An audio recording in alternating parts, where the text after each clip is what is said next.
C'est dans le 15e arrondissement de Paris, au cœur d'un quartier en pleine évolution, que nous constatons que les infrastructures et dispositions pour les vélos et les trottinettes sont en augmentation. Des travaux nécessaires pour suivre les plus de 44 millions de courses réalisées en Vélib en 2022. J'utilise le vélo plutôt que d'autres transports en commun parce que d'abord je trouve ça beaucoup plus agréable, déjà d'une part. J'utilise aussi un deux roues motorisé.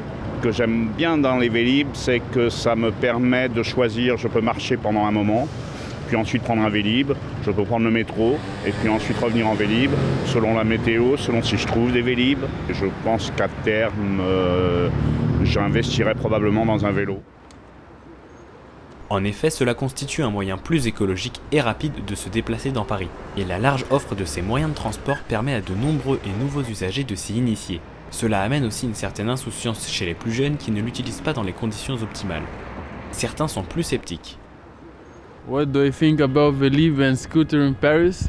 I think it's very dangerous to society.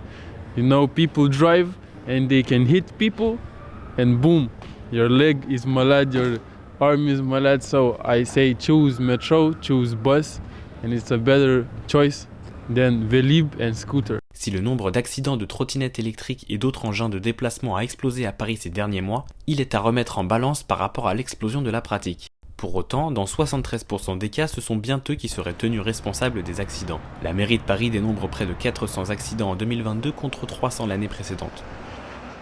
Alors moi déjà de base je travaille chez Decathlon, donc je suis commercial chez Decathlon. J'ai vu vraiment qu'il y avait une augmentation de 50% en fait des achats de vélos et de trottinettes à Paris. Je trouve que c'est une bonne chose déjà pour tout ce qui est parti en fait déjà écologique, plutôt cool dans le sens où ça limite en fait les transports en voiture, ça limite la pollution etc et tout, et puis ça permet aussi aux gens de faire du sport et ça permet aussi aux gens de décompresser, puisque psychologiquement aussi c'est pas forcément facile d'être dans les transports et d'être bloqué tous les jours, mais économiquement aussi du coup nous ça nous a bien aidé, et puis même au niveau des constructeurs ça a permis en fait de développer de nombreuses gammes de vélos, que ce soit des vélos électriques, des vélos qui peuvent se recharger en roulant, ou nous ça nous plaît bien parce que du coup on a une plus grosse large gamme de ventes.